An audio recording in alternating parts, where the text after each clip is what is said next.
Hi everyone, this is me Nishant and welcome you on Nishanti Academy.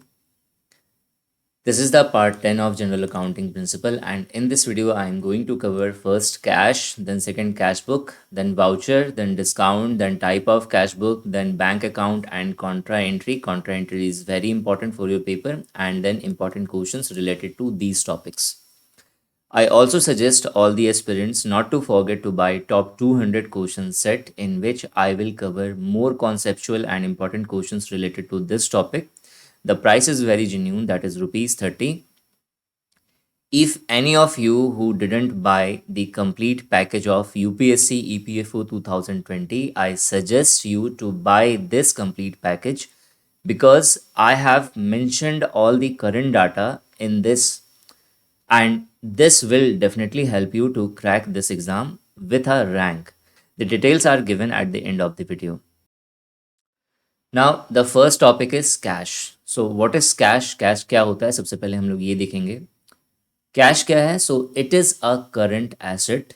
ये क्या है? तो एक करंट एसेट है which consist of items used in day to day financial transaction as medium of exchange. जो medium of exchange के जैसे daily basis पे करा जाता है. मीडियम ऑफ एक्सचेंज का मतलब ये आप सभी ने पढ़ा होगा इकोनॉमिक्स में लेन देन के लिए जो सिस्टम यूज़ करते हैं हम लोग ट्रांजैक्शन का, उसे हम लोग कहते हैं मीडियम ऑफ एक्सचेंज. तो जो कैश है वो एक करंट एसेट है जिसे हम लोग मीडियम ऑफ एक्सचेंज के जैसे यूज़ करते हैं. तो कैश में क्या क्या चीज़ें जो हम लोग अकाउंटिंग के अंदर जो कैश काउंट करते हैं उसके अंदर क्या क्या चीज़ें इंक्लूडेड है, ये बहुत इंपॉर्टेंट है. सबसे पहले करेंसी नोट्स है, then coins, then demand deposit. अब ये डिमांड डिपॉजिट क्या होता है? क्वेश्चन हो सकता है sir what is demand deposit. बहुत सारे बच्चे जो कॉमर्स बैकग्राउंड के हैं उन्हें तो पता होगा डिमांड डिपॉजिट क्या होता है. देखो डिपॉजिट दो तरह का होता है, एक को कहते हैं हम लोग डिमांड डिपॉजिट, एक होता है मेरा फिक्स डिपॉजिट. ठीक है, हमें बहुत डिटेल्स में सारी चीज़ें नहीं जाननी है, लेकिन हमें एक ओवरऑल आइडिया होना चाहिए कि होता क्या है ये सारी चीज़ें. ठीक है, एक है मेरा demand deposit and the second one is fix deposit. ठीक है, अब देखो काम दोनों का क्या है. जो फिक्स डिपॉजिट है आपने देखा होगा बैंक में सेविंग अकाउंट होता है. ठीक है, बैंक के अंदर सेविंग अकाउंट होता है जिसमें 2 साल के लिए, 1 साल के लिए, 4 साल के लिए, 10 साल के लिए मनी डिपॉजिट करी जाती है और उसे फिक्स कर दिया जाता है. तो उसे हम लोग कहते हैं फिक्स डिपॉजिट. डिमांड डिपॉजिट आपके करंट अकाउंट के जैसा काम करता है जिससे आप जब मन करे तब आप उसमें पैसे डालो और जब मन करे तो आप निकाल लो. आपको बैंक से कंसल्ट करने की ज़रूरत नहीं है. ठीक है, तो वो जिस अकाउंट के अंदर मेंटेन करा जाता है उसे करंट अकाउंट कहते हैं. डिमांड डिपॉजिट भी वही है जिसमें आप जब मन करे तब आप पैसे डिपॉजिट करो और जब मन करे तो आप उससे निकाल लो पैसे. नेक्स्ट है मेरा मनी ऑर्डर. मनी ऑर्डर बिल्कुल चेक के जैसा काम करता है. ठीक है, आप ऐसे समझ सकते हैं कि चेक का जो प्रिमिटिव फॉर्म है वो मनी ऑर्डर ही है. एक कागज़ का टुकड़ा होता है जिसमें एक पर्टिकुलर अमाउंट मेंशन होता है और उसे आप जैसे ही बैंक को दिखाओगे तो बैंक आपको उतने पैसे दे देगा. सिंपल. जो चेक का फंक्शन है वही मनी ऑर्डर का फंक्शन है. देन बैंक ओवरड्राफ्ट क्या होता है? ठीक है, अब देखो बैंक ओवरड्राफ्ट बहुत ईजी है. नाम हो सकता है थोड़ा टिपिकल लगता होगा लेकिन नाम ही सब कुछ बता रहा है. ठीक है, बैंक मालूम है सबको. ओवर मतलब ज़रूरत से ज़्यादा हो जाए, ड्राफ्ट मतलब निकाल लो पैसे. ठीक है, तो जब हम लोग ज़रूरत से ज़्यादा बैंक से अगर पैसे निकाल लें तो उसे हम लोग कहते हैं bank overdraft. Actually bank overdraft क्या है? एक फैसिलिटी है जो बैंक प्रोवाइड करता है. होता क्या है इसमें, जैसे सपोज करिए कि आपने जिन्होंने क्रेडिट कार्ड यूज़ करा होगा उन्हें पता होगा ये चीज़.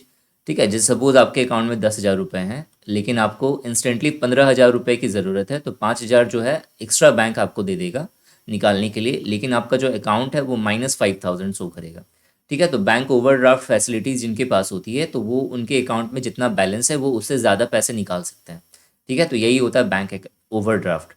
ठीक है, तो कैश के अंदर क्या क्या चीज़ें काउंट होती है ये बहुत इंपॉर्टेंट है और इससे क्वेश्चन आता है. क्या क्या चीज़ें नहीं आती हैं, अगेन बहुत इंपॉर्टेंट. तो क्या क्या चीज़ें नहीं आती हैं? तो डिसऑनर्ड चेक नहीं आता है. डिसऑनर्ड चेक क्या होता है? जो चेक बाउंस हो जाए उसे डिसऑनर्ड चेक कहते हैं. पोस्ट डेटेड चेक नहीं आता है. जैसे सपोज आज की डेट क्या है, तो आज आई थिंक 17 है, तो 17 जैन है आज. और मान लेते हैं आपने जो है मैंने चेक काट के दिया आपको 17 जनवरी का और आप जो है 20 जनवरी को आप बैंक गए उस चेक को लेकर के, तो वो क्या हो जाएगा? वो बाउंस हो जाएगा. This is called post dated cheque. Postage stamp. Postage stamp क्या होता है? पोस्टेज स्टाम्प का मतलब सिंपल है, अगर आप पोस्ट करने जा रहे हो कोई भी चीज़, तो आपको एक पोस्टेज स्टाम्प लेना पड़ेगा। इसकी प्राइस होती है 10 रुपये, 5 रुपये, 20 रुपये, 100 रुपये, अलग अलग तरह की होती है। तो जो पोस्टेज स्टाम्प होता है वो काउंट नहीं होता है कैश के अंदर, ये ध्यान रखना है आपको। सिक्योरिटीज़ काउंट नहीं होती है। सिक्योरिटीज़ क्या है? सिंपल, गवर्नमेंट हो या बड़ी बड़ी कंपनीज हैं, इन्हें जब फंड की ज़रूरत होती है तो उस समय ये क्या करती है, एक पेपर इशू करती है।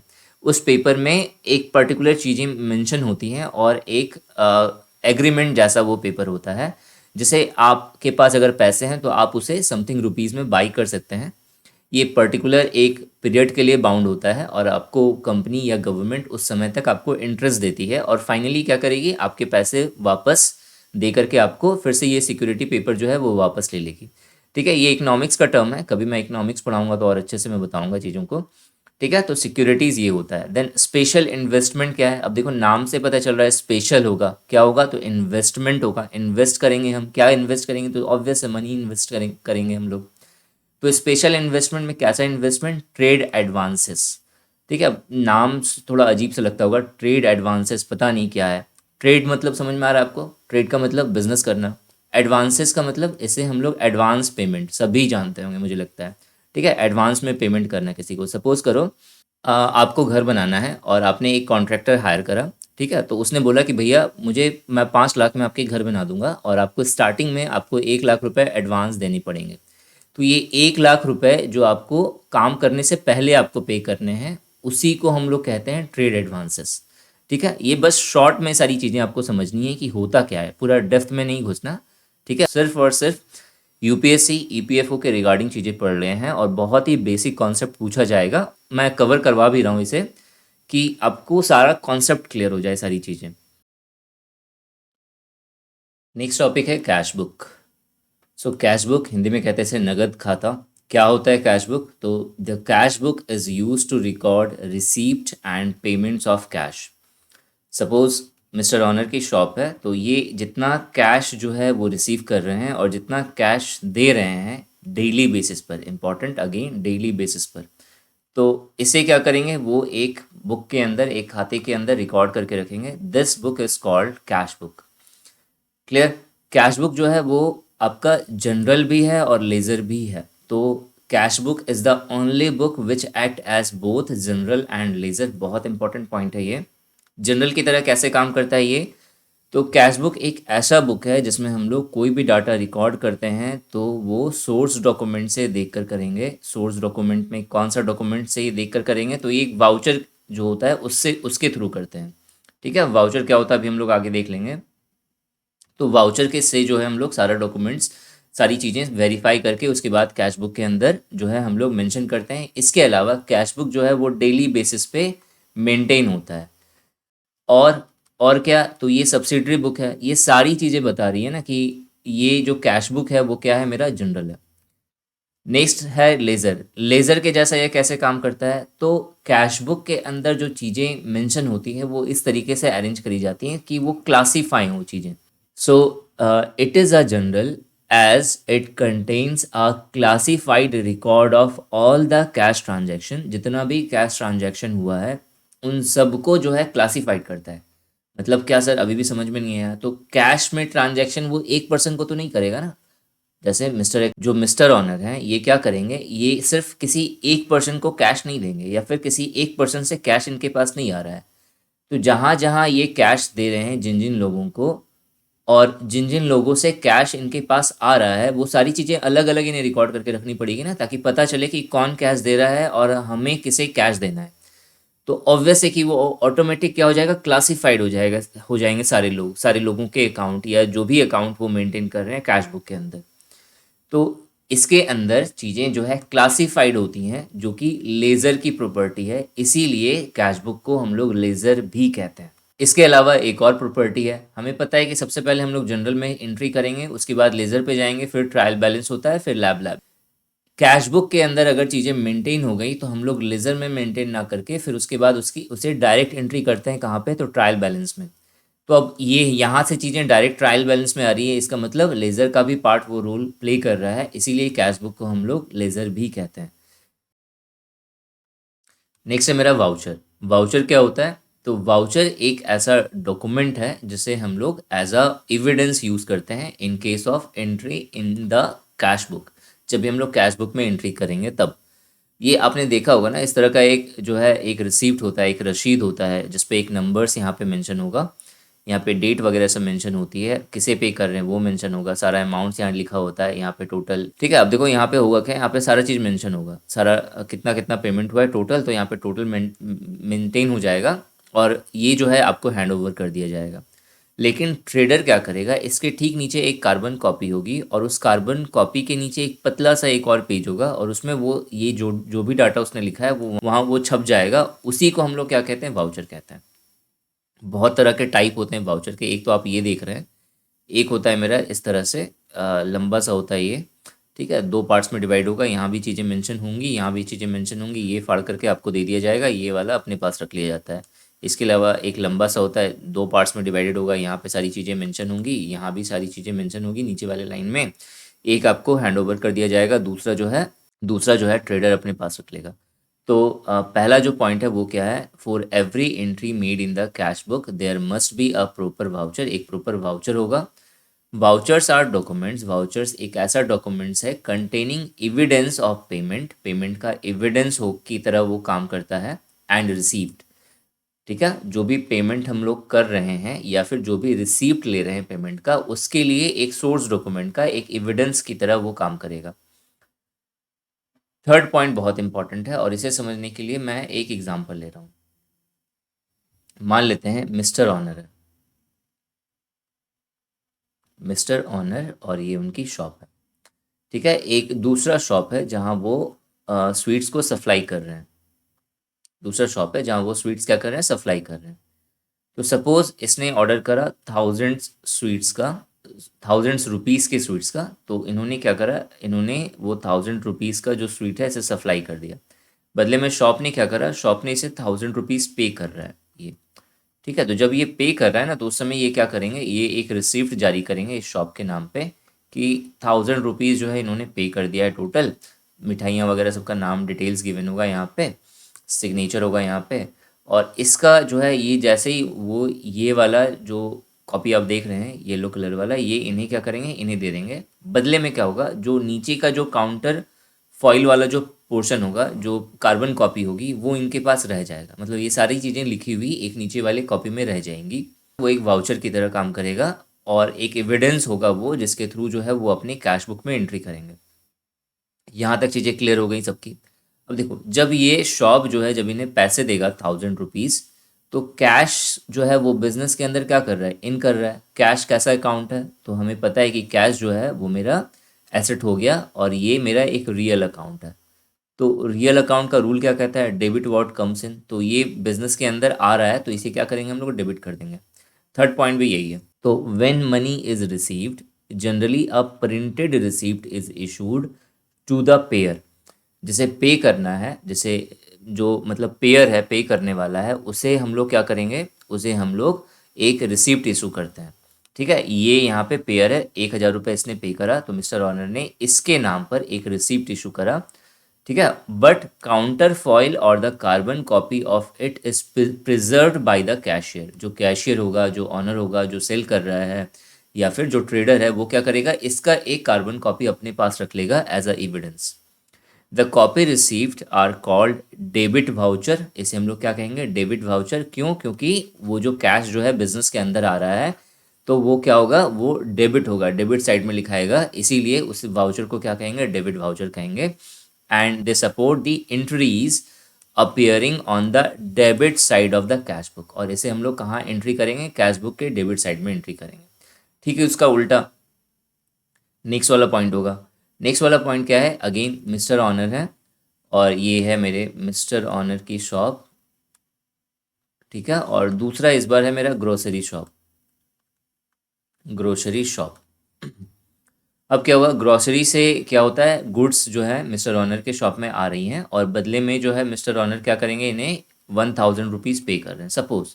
ठीक है, तो अब देखो कैश बिजनेस से जा रहा है ना इस समय, तो जब ये पे करने वाले होंगे तो अगेन ये इस तरह का एक रिसिप्ट लिखेंगे ग्रोसरी के नाम पे, सारा डेट वेट सब कुछ मेंशन करके टोटल लिख देंगे, 1000 रुपीज़ जो है इन्हें पे करना है। ठीक है। और ये इन्हें क्या करेंगे, इस पैसे के साथ साथ ये एक रिकॉर्ड जो है उन्हें दे देंगे, एक वाउचर दे देंगे, लेकिन इसका जो है एक काउंटर फॉइल जो है या फिर कार्बन कॉपी अपने पास रख लेंगे। तो इस केसेस में अब देखो, कैश जो है बिजनेस से बाहर जा रहा है, तो credit what goes out rule कहता है रियल अकाउंट का। तो ये क्या हो जाएगा, इसे क्या करेंगे हम लोग, क्रेडिट करेंगे। तो जो वाउचर होगा वो क्या कहलाएगा, क्रेडिट वाउचर कहलाएगा। इसकी एंट्री कहाँ करेंगे, तो कैश बुक के क्रेडिट साइड में करेंगे। ठीक है, बहुत सिंपल सा रूल है, ये फंडा है। होप सारी चीज़ें अच्छे से क्लियर हो गई होंगी, नहीं हुई होंगी तो आप कमेंट सेक्शन में कमेंट करके पूछ लेना मेरे से। All the debit and credit vouchers are consecutively numbered. इसे इस इन सबका क्या होगा, एक नंबर मेंशन होता है, और इस नंबर को जब भी जो इनका फॉर्मेट होगा, कैश बुक का फॉर्मेट होगा, उसमें एक नंबर कॉलम होगा, उस वाउचर नंबर कॉलम, वहाँ पे हम लोग इसकी ये नंबरिंग कर देते हैं, ताकि हमें जब ज़रूरत पड़े तो हम इसे देख सकें कि जो है सही है, एंट्री है भी या नहीं। ठीक है। तो for ready reference, the number of the vouchers are noted against the respective entries. The column is provided on the either side of the cash book for this purpose. either side का मतलब या तो debit side में भी होगा और एक credit side में भी होगा। तो डेबिट साइड में जब एंट्री करेंगे तो डेबिट वाउचर का नंबर एंटर करेंगे, और जब क्रेडिट साइड में एंट्री करेंगे तो उसमें क्रेडिट वाउचर का नंबर एंटर कर देंगे। सिंपल, ये उसी का हिंदी वर्जन है, देख लीजिएगा। अब आते हैं फीचर ऑफ कैश बुक पे। कैश बुक की कौन कौन से फीचर हैं। तो पहला फीचर क्या है, इसे जनरल और लेजर की तरह यूज़ कर सकते हैं। दूसरा सब्स्टिट्यूशन है, किसका, कैश अकाउंट का सब्स्टिट्यूशन है। डुअल एंट्री होती है हमेशा। नेक्स्ट क्या है, टू आइडेंटिकल साइड होगा। नेक्स्ट क्या है, ऑलवेज हैव डेबिट बैलेंस। ये आपको याद करना है, और ये आपको तब समझ में आएगा जब मैं इसकी एंट्री सिखाऊंगा। ठीक है, ये काफ़ी बड़ी वीडियो है तो इसमें तो मैं नहीं सिखा रहा। हो सकता है कि लेज़र का छोटा सा पार्ट है तो मैं लेज़र के साथ साथ इसकी एंट्री भी वहाँ पे कवर कर दूँ आपको, लेकिन इंपॉर्टेंट नहीं है। बस बेटर होगा कि आप लर्न कर लीजिए इसे, कि ये जो है हमेशा इसका डेबिट बैलेंस शो करता है, ये जिसे क्रेडिट साइड में लिखता है।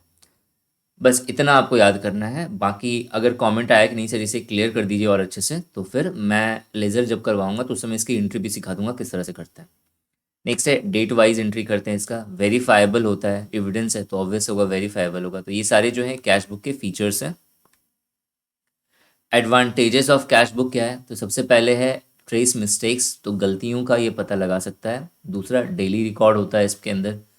नेक्स्ट है मेरा असर्टेन रिसीप्ट एंड पेमेंट, सबका हिसाब किताब रख रहा है, जो भी हमारे पास पेमेंट आ रहा है, जो भी हम पेमेंट कर रहे हैं उन सबको देख रहा है ये।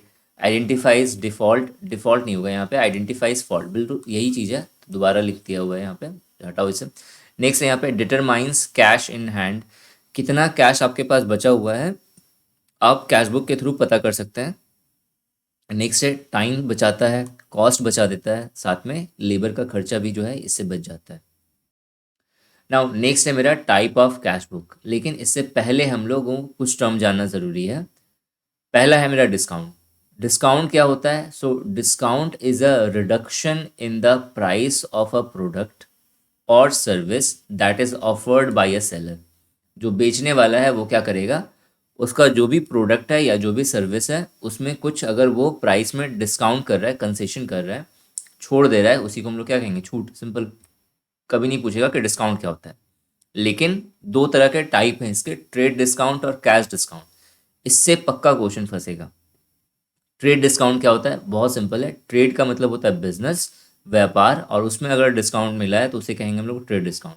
जैसे आप मार्केट में गए कुछ खरीदने के लिए, तो उस आपने देखा है ना कि डिस्काउंट का बैनर लगा हुआ होता है, तो जो है जैसे 50% ऑफ चल रहा है, 70% ऑफ चल रहा है, 90% भी ऑफ चलता है। ठीक है, तो वो जो है वो कहलाता है ट्रेड डिस्काउंट। इसका हम कभी भी एंट्री नहीं करते हैं अकाउंट्स के अंदर। ठीक है, ये एकदम याद होना चाहिए सबको कि no entry in any book, कोई भी बुक में ट्रेड डिस्काउंट का कहीं भी कोई एंट्री नहीं होता। क्या होता है trade discount, given by seller to buyer. Seller जो बेच रहा है वो खरीदने वाले को क्या करेगा, वो देगा ये discount. Buyer should purchase in bulk, जो बायर है, जो खरीदने वाला है, वो बहुत ज़्यादा क्वांटिटी में खरीदेगा तभी मिलता है जनरली। ठीक है, only discount amount will be reduced while entry. ठीक है, अब जैसे मान लेते हैं 1000 रुपीज़ का कुछ सामान है, डिस्काउंट देकर के आपको 800 रुपये में पड़ा। ठीक है, तो जो एंट्री होगी वो 800 रुपये की होगी। ये नहीं होगी कि 1000 रुपीज़ की थी, 200 रुपये मैंने डिस्काउंट दे दिया, बाकी जो है 800, ये पूरा एंट्री नहीं करेंगे, वो सिर्फ 800 लिख देंगे, ख़त्म। ट्रेड डिस्काउंट जो है वो मेंशन नहीं होता है अकाउंट्स के अंदर। कैश डिस्काउंट में हमें क्या पढ़ना है, तो पहले तो ये एक ऐसा डिस्काउंट है जो जिसकी एंट्री करी जाती है अकाउंट्स के अंदर। क्या होता है, तो this discount allowed by seller in order to motivate customers to pay within a specified time. मतलब क्या हुआ सर, सपोज करिए कि मिस्टर ऑनर है और ये है एक शॉप वाला, ठीक है। इन्होंने क्या करा, इन्होंने डेली बेसिस पे इसे सप्लाई करना शुरू कर दिया स्वीट्स का, और एक कॉन्ट्रैक्ट साइन हुआ है, एक एग्रीमेंट साइन हुआ है कि मंथ के एंड में जो है ये इन्हें टोटल पेमेंट करेंगे। लेकिन अचानक मिड ऑफ द मंथ इन्हें बहुत ज़्यादा अर्जेंट हो गया मनी की, तो इन्होंने क्या करा, इनसे कहा कि सर देखो, आपके टोटल 10,000 रुपये बन रहे हैं, ठीक है। पूरे मंथ के एंड में अगर आप पे करिएगा तो आपको 10,000 पे करना है, लेकिन हमें अभी तो अमाउंट की ज़रूरत है, तो अगर आप मुझे अभी इंस्टेंटली पे कर रहे हैं तो हम आपको 2,000 रुपये डिस्काउंट दे देंगे और आपको जो है 8,000 ही पे करना पड़ेगा 10,000 की जगह पे, ठीक है। तो एक तरह से देखो तो इन्हें जो है, जब वो 10,000 का सामान जो 8,000 में दे रहे हैं, 8,000 में दे रहे हैं, तो उस केसेस में जो है मिस्टर ऑनर को क्या होगा, लॉस होगा 2,000 रुपये का, ठीक है। लेकिन सिचुएशन ऐसी है कि उन्हें लेना पड़ रहा है। तो इस तरह का जो डिस्काउंट होगा जो इमरजेंसी के टाइम पीरियड में दिया जाए और उसमें लॉस हो रहा हो सेलर का, तो उस सिचुएशन में उसे हम लोग क्या कहते हैं, कैश डिस्काउंट कहते हैं। होप क्लियर हो गया होगा सारी चीज़ें, ठीक है। अब देखो यहाँ पे कैश डिस्काउंट को अर्ली पेमेंट डिस्काउंट भी कहते हैं। अब ये ट्रेड डिस्काउंट और कैश डिस्काउंट बहुत अच्छे से आपका ये डिफरेंसेस के थ्रू अगर आप समझिएगा तो बहुत अच्छे से क्लियर हो जाएगा। तो पहले मीनिंग क्या है ट्रेड डिस्काउंट का, so are discount given by the seller to the buyer as a deduction in the list price of the commodity is trade discount. मतलब लिस्ट प्राइस अगर 1,000 रुपीज़ है और डिस्काउंट दिया गया है इसमें 20% का, तो कितना हो जाएगा यहाँ पे 20% कितना होता है इसका, 200 रुपये। तो 200 रुपये जो है डिस्काउंट दे दिया गया, तो कितना बचेगा, 800 रुपये। तो 800 रुपये में बिकेगा सामान। तो जो लिस्ट प्राइस है उसमें डिस्काउंट मिलता है आपको। कैश डिस्काउंट क्या होता है, a deduction in the amount of invoice allowed by the seller to the buyer in return of immediate payment in cash discount is cash discount. मतलब अगर इमीडिएट पेमेंट करना है तो उस समय क्या होगा, जितना का इनवॉइस बना है, जितना का बिल बना है, उस बिल में अगर किसी तरह का डिस्काउंट दिया जा रहा है तो उसे हम लोग कहेंगे कैश डिस्काउंट। पर्पस क्या है, तो trade discount to facilitate a bulk sale. मतलब बहुत ज़्यादा अगर बेचना हो तो उस समय जो है जो सेल होता है, तो जो डिस्काउंट दिया जाता है उसे हम लोग कहते हैं ट्रेड डिस्काउंट। कैश डिस्काउंट क्या है, इसका पर्पस क्या है, to facilitate a prompt payment, जल्दी से पेमेंट मिल जाए हमें, ठीक है। तो इस समय जो है जो डिस्काउंट दिया जाता है उसे हम लोग कहते हैं कैश डिस्काउंट। इनवॉइस जो है वो क्या है, so it is shown in invoice as a deduction itself. ये इनवॉइस के अंदर शो होगा और साथ ही साथ डिडक्टेड अमाउंट, मतलब जो एक्चुअल जो अमाउंट लिया जा रहा है वो शो होगा, ठीक है। कितने का डिस्काउंट दिया ये शो नहीं होता, ये मेंशन नहीं होता। कैश डिस्काउंट में it is not shown in invoice, invoice के अंदर ये शो नहीं होगा। व्हेन अलाउड, कब अलाउ करा जाएगा, तो at the time of purchase, at the time of payment, जब हम लोग पेमेंट कर रहे हैं उस समय ये अलाउ करा जाएगा, ठीक है। ये सभी कस्टमर्स को होगा, ये सभी कस्टमर के लिए नहीं होगा। कुछ खास पेमेंट हमें चाहिए इंस्टेंटली, उसी समय जो है ये कैश डिस्काउंट दिया जाता है। एंट्री इन द बुक कभी नहीं करेंगे ट्रेड डिस्काउंट की एंट्री, और कैश अकाउंट की एंट्री हमेशा होगी। Very with time period when the payment is made, time period के अकॉर्डिंग वेरी कर सकता है ट्रेड डिस्काउंट, कभी 50%, कभी विंटर के समय में देखो अभी अभी विंटर कुछ समय के बाद ख़त्म हो जाएगा, तो जितने भी वुलन जो भी कपड़े हैं वो सब आपको कितने मिल जाएंगे, बहुत 90% डिस्काउंट पे मिल जाएगा आपको, ठीक है। तो ये टाइम पीरियड के अकॉर्डिंग वेरी कर सकता है, जबकि जो कैश डिस्काउंट है ये वेरी करता है किसके अकॉर्डिंग, तो क्वांटिटी ऑफ गुड्स के अकॉर्डिंग, परचेज्ड और the amount of purchases made.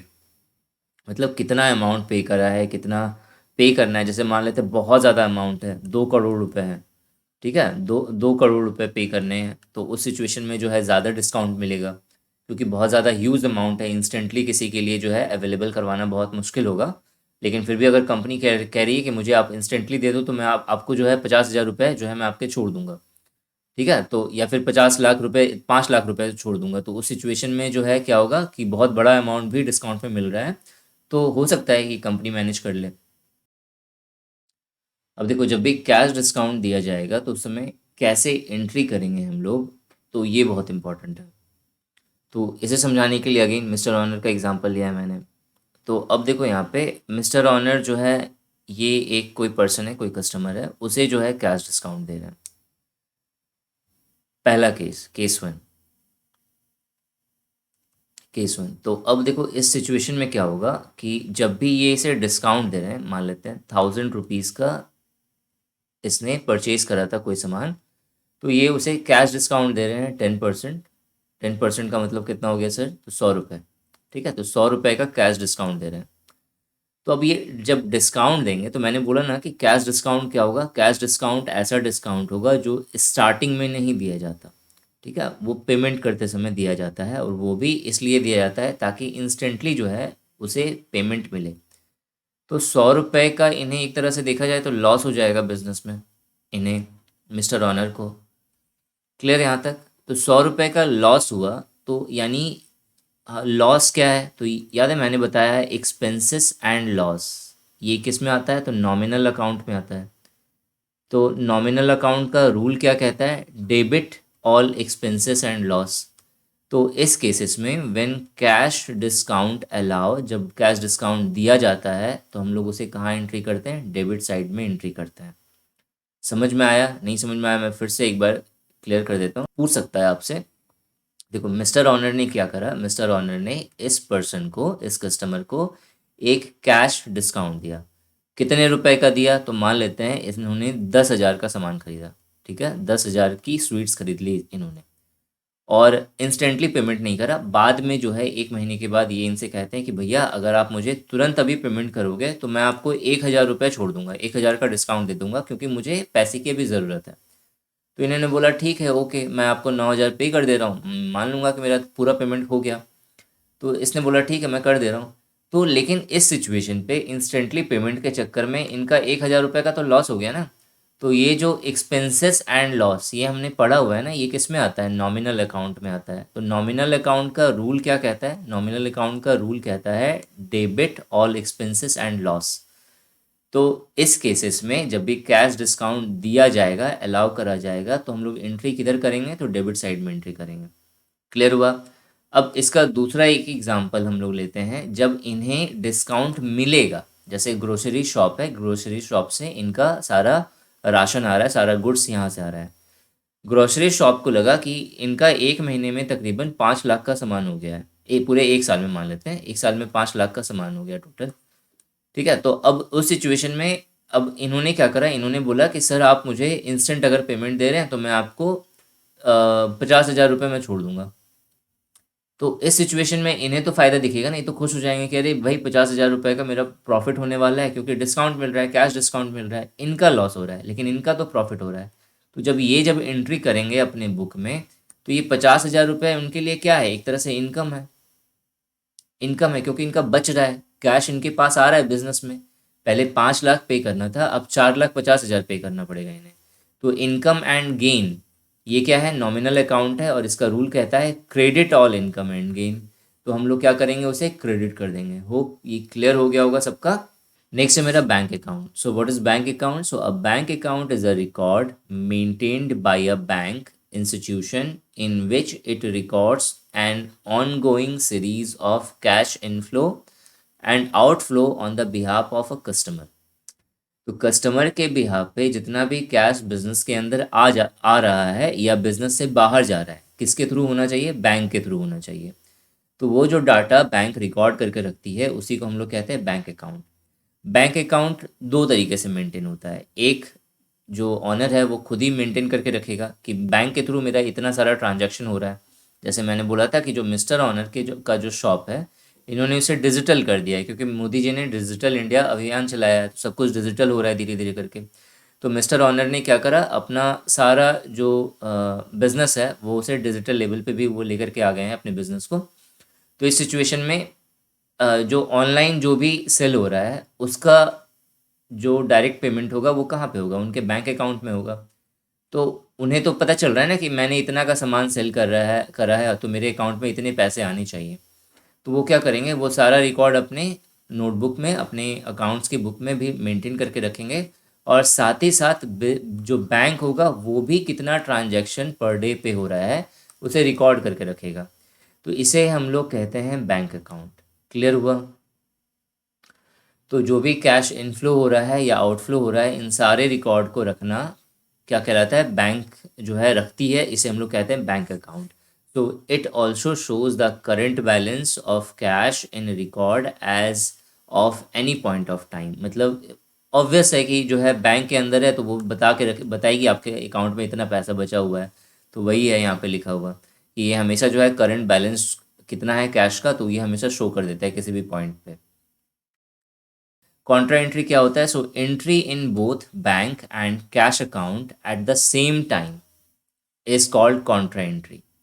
अभी हमने देखा कि बैंक जो है वो एक जगह पे सारी चीज़ें मेंटेन करके रखेगा कि कितना कैश आ रहा है मिस्टर ऑनर के अकाउंट में, कितना कैश बाहर जा रहा है। तो ये जो रिकॉर्ड है इसको कहेंगे हम लोग बैंक रिकॉर्ड। इसके अलावा मिस्टर ऑनर खुद जो है कहीं पे रिकॉर्ड करके रखेंगे सारी चीज़ें। क्लियर? तो ये जो दोनों एंट्री है, दोनों एंट्री एक साथ, इन्हें हम लोग कहेंगे कॉन्ट्रा एंट्री, जिससे वो क्या करेंगे? मैच करेंगे बिजनेस के एंड में। फाइनेंशियल ईयर जैसे ही ख़त्म होगा तो मिस्टर ऑनर क्या करेंगे? वो सारा जो भी बैंक के थ्रू ट्रांजैक्शन हुआ है, जो उन्होंने खुद अपने अकाउंट में मेंटेन करके रखा है, लिख कर रखा है, और बैंक ने के अंदर जो सारा ट्रांजैक्शन हुआ है और बैंक ने वो जो हिसाब किताब दिया है, ये उन्हें मैच करेंगे, चीज़ें मैच कर रही है या नहीं कर रही है। ठीक है, तो इसे कहेंगे हम लोग कॉन्ट्रा एंट्री। सो कॉन्ट्रा एंट्री क्या होता है? Entry in both bank and cash account at the same time is called Contra entry. This entry is made on the both side of debit and credit of the cash book. Cash book के दोनों side पे ये लिखा जाता है।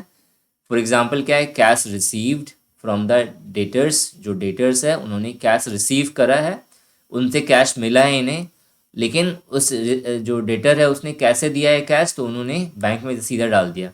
तो एक bank के अकाउंट भी वो भी मेंटेन करना पड़ेगा इन्हें, और साथ में जो डेटर्स ने जो कैश दिया है वो भी तो बताना पड़ेगा ना अकाउंट्स के बुक में कि जो है कैश अब आ गया है, अब ये डेटर का सारा हिसाब किताब खत्म हो गया। नेक्स्ट उसी तरह से cash withdrawn from the bank for office use. जो कैश है वो अगर विथड्रॉ कर लिया गया बैंक से फ्रॉम ऑफिस यूज के लिए, अगेन पर्सनल यूज के लिए नहीं, वो अलग केस हो जाता है। ठीक है, तो ऑफिस यूज के लिए अगर कैश निकाला जा रहा है बैंक से तो ये भी क्या कहलाएगी? ये भी कॉन्ट्रा एंट्री कहलाएगी। When cash is deposited into bank cash balance will decrease. अब जब भी कैश जो है बैंक में डिपॉजिट करा जाएगा, अब समझना है इस चीज़ को अच्छे से। सपोज ये है मेरा मिस्टर ऑनर का शॉप और ये है मेरा बैंक। अब देखो, कैश को जब मिस्टर ऑनर के शॉप से लेकर के बैंक के अंदर डालेंगे तो जो बिजनेस जो है, बिजनेस से कैश क्या होगा? डिक्रीज होगा।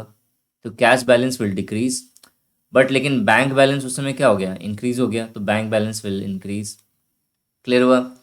The transaction cash deposit into bank, cash deposit into bank will have two side effect on the cash book. इसका दो इफेक्ट होता है कैश बुक के अंदर। जब भी कैश हम लोग डिपॉजिट कर रहे हैं कहाँ पे? बैंक में, तो दो इफेक्ट होगा कैश बुक के अंदर। पहला क्या? तो in the debit side of cash book के डेबिट साइड में we will debit bank column. Bank column को क्या करेंगे? डेबिट कर देंगे। अब ये बैंक कॉलम क्या होता है? तो टाइप्स ऑफ कैश बुक में हम लोग सीख जाएंगे। ठीक है, तो बैंक कॉलम क्या हो जाएगा? ये डेबिट हो जाएगा। Where in the credit side, जो क्रेडिट साइड में क्या करेंगे हम लोग? क्रेडिट कर देंगे कैश कॉलम को।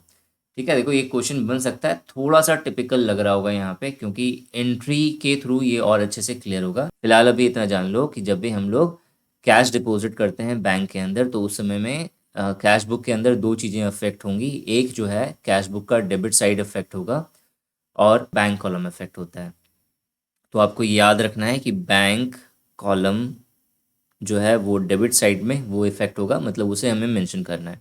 दूसरा जो कैश कॉलम होगा ये हमें क्रेडिट साइड में ये मेंशन करके रखना है। तो ये दो चीज़ें होंगी जब भी हम लोग ट्रांसफ़र करेंगे कैश को बिजनेस से कहाँ पे? तो बैंक अकाउंट में। नेक्स्ट है बैंक रिकन्सिलिएशन स्टेटमेंट। बहुत सिंपल है ये।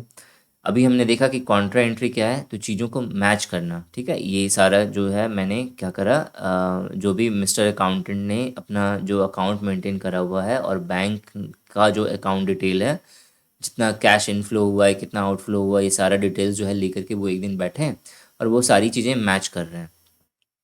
तो sometimes our bank balance summary is mismatched with the bank passbook balance summary. Suppose एक डेटर था, उस डेटर ने क्या करा, बोल दिया कि सर जो भी मेरा बकाया है, जो भी मेरा बाकी है, मैं आपके बैंक अकाउंट में डाल दे रहा हूँ, ठीक है। सपोज इसने 10,000 रुपये डाल दिए, लेकिन क्या हुआ, ट्रांजैक्शन डिले हो रहा है। अब इन्होंने इसे इन्फॉर्म तो कर दिया है इन्हें, तो इन्होंने क्या करा, उसे नोट डाउन कर लिया अपने अकाउंट बुक में कि जो है इस समथिंग डेटर ने, मिस्टर ए ने या मिस्टर जो भी है, उन्होंने क्या करा, उन्होंने पेमेंट कर दिया टोटल। तो इन्होंने तो एंट्री कर ली, लेकिन बैंक जो है वो एंट्री शो नहीं कर रहा। क्यों? क्योंकि ये ट्रांजैक्शन ही पोस्टपोन्ड हो गया या फिर डिले हो गया या फिर कैंसिल हो गया, कुछ भी हो सकता है। तो उस समय क्या होगा, मिसमैच हो जाएगा चीज़ें। इसे हम लोग कहते हैं रिकन्सिलिएट करना। तो बैंक रिकन्सिलिएशन स्टेटमेंट यही होता है। नेक्स्ट है मेरा टाइप्स ऑफ कैश बुक। कितने तरह का कैश बुक होता है? So basically there are the two type of cash book. The first one is general cash book और सेकंड जो है वो है petty cash book. General cash book क्या होता है? ऐसा कैश बुक जिसके अंदर वो सारे कैश ट्रांजैक्शन रिकॉर्ड होंगे जो बहुत ही मेजर है। मेजर मतलब जैसे पर डे बेसिस पे कस्टमर से जो भी ट्रांजैक्शन हो रहा है कस्टमर के थ्रू, या फिर मिस्टर ऑनर क्या कर रहे हैं, मिस्टर ऑनर जो मिल्क परचेज कर रहे हैं, तो कैश में मिल्क परचेज कर रहे हैं पर डे, सपोज कर लीजिए 10,000 रुपये का। तो इन सबको रिकॉर्ड करना, तो जिस बुक के अंदर रिकॉर्ड होगा उसे हम लोग कहेंगे जनरल कैश बुक। पिटी कैश बुक क्या होता है? ऐसा कैश बुक जहाँ पे छोटे छोटे माइनर ट्रांजैक्शन रिकॉर्ड करे जाते हैं।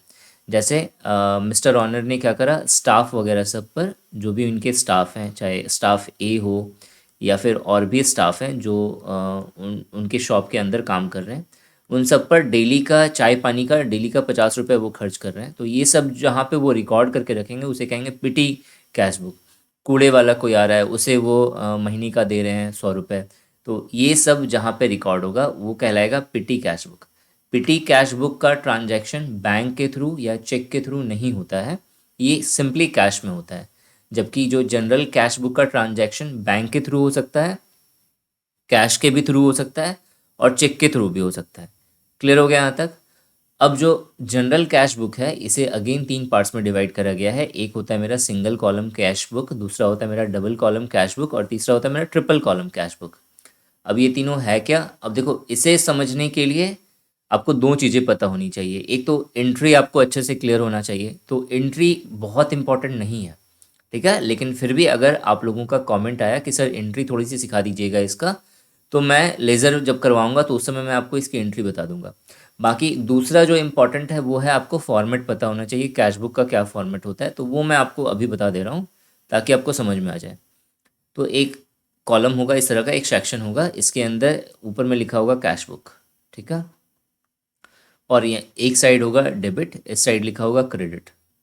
अब यहाँ पे लिखा होगा पर्टिकुलर्स, ठीक है, पर्टिकुलर्स। फिर एक कॉलम होगा कैश का कॉलम, ठीक है। फिर इसके बाद होगा एक मेरा डिस्काउंट का कॉलम। फिर उसके बाद एक होगा मेरा बैंक का कॉलम, बैंक का कॉलम, ठीक है। उसी तरह से अब ये हो गया, उसी तरह से अब जो क्रेडिट वाला है उसका भी सेम होगा। फिर अगेन यहाँ पे होगा मेरा पर्टिकुलर्स, फिर होगा कैश, फिर होगा मेरा डिस्काउंट और फिर जो होगा वो होगा मेरा बैंक का कॉलम। तो इस तरीके से जो है एक आपका पूरा फॉर्मेट है कैश बुक का। अब देखो, सिंगल कॉलम कैश बुक क्या होता है? सिंगल कॉलम कैश बुक के अंतर्गत सिर्फ ये जो पर्टिकुलर्स है और जो कैश है इन दोनों को मेंटेन करा जाता है, इन दोनों का कॉलम मेंटेन होगा। डबल कॉलम कैश बुक के अंदर ये पर्टिकुलर्स तो होगा ही और कैश भी होगा, लेकिन इसके साथ साथ या तो डिस्काउंट होगा या फिर बैंक होगा, दोनों नहीं हो सकता साथ में, ठीक है। या तो डिस्काउंट होगा या फिर बैंक होगा। जो थर्ड है वो है मेरा ट्रिपल कॉलम कैश बुक, और ट्रिपल कॉलम कैश बुक में क्या होगा, कैश भी होगा, डिस्काउंट भी होगा और बैंक भी होगा, और पर्टिकुलर्स तो रहेगा ही, ठीक है। तो ट्रिपल कॉलम कैश बुक में तीनों चीज़ें होंगी, इधर वाली भी और इधर वाली भी। डबल कॉलम कैश बुक में कैश होगा और इन दोनों में से कोई एक होगा, और सिंगल कॉलम कैश बुक में सिर्फ पर्टिकुलर होगा और सिर्फ कैश होगा। ठीक है, तो अगर मैं फॉर्मेट की बात करूं, जो सिंगल कॉलम कैश बुक का फॉर्मेट है वो कैसा होगा, यहाँ से इस तरह से डिवाइडेड है, इधर हो गया मेरा डेबिट, इधर हो गया मेरा क्रेडिट। ठीक है, एक होगा मेरा पर्टिकुलर्स का कॉलम, एक है मेरा पर्टिकुलर्स का, एक होगा मेरा कैश का। अगेन एक पर्टिकुलर्स होगा और फिर एक कैश का कॉलम हो गया, तो ये हो गया single column cash book. Double column cash book कैसा होगा, अगेन इस तरह से डिवाइडेड हो गया, एक साइड हमको लिखना है डेबिट और दूसरा साइड होगा क्रेडिट, इसे फिर से डिवाइड कर दिया दो पार्ट्स में, और फिर इधर एक में हो गया मेरा पर्टिकुलर्स, यहाँ पे सपोज ये पर्टिकुलर्स, फिर यहाँ पे हो जाएगा ये एक हो जाएगा मेरा कैश, कैश, और फिर यहाँ पे एक और कॉलम होगा और यहाँ पे आपका या तो बैंक होगा या फिर मेरा डिस्काउंट होगा। सेम इधर वाले में भी वैसे ही करना है, तो ये आपका बन जाएगा मेरा double column, triple column cash book में सारा होगा। अब कुछ इंपॉर्टेंट क्वेश्चंस देख लेते हैं। पहला क्वेश्चन है, which entry is made on the both side debit and credit of cash book. Cash book के डेबिट और क्रेडिट दोनों साइड में जो है मेंटेन करा जाता है या लिखा जाता है, एंट्री करा जाता है, तो किसे एंट्री करा जाता है, तो हम लोग पढ़ चुके हैं कॉन्ट्रा एंट्री को, कौन सा है, बी नंबर इसका आंसर है। नेक्स्ट देखते हैं यहाँ पे, विच one of the following affects cash book during a period. इनमें से कौन जो है कैश बुक को अफेक्ट करता है, मतलब कैश बुक के अंदर किसे मेंटेन करा जाता है या किसे लिखा जाता है, ये क्वेश्चन होना चाहिए यहाँ पे। तो पहला है रिकॉर्डिंग डेप्रिशिएशन, ये तुक्का मार सकते हैं आप, डेप्रिशिएशन हमने पढ़ा नहीं है, ये होगा नहीं। दूसरा declaration of cash dividend, dividend भी हमने नहीं पढ़ा है अभी तक। Write off an uncollectable account receivable, अच्छा ठीक है देखते हैं। और चौथा है मेरा payment of an accounts payable, एक ऐसा अकाउंट जो पेएबल है और उसका पेमेंट कर दिया, तो उसे क्या करेंगे हम लोग कैश बुक के अंदर एंट्री करेंगे, तो चौथा वाला जो ऑप्शन होगा ये सही ऑप्शन होगा। नेक्स्ट है यहाँ पे, a company issues cheque to pay account, a company issue कर रही है, क्या इशू कर रही है, चेक इशू कर रही है, टू पे अकाउंट्स पेएबल, मतलब एक ऐसे अकाउंट के नाम पे जिसे पे करना है उसके लिए एक चेक इशू कर दी।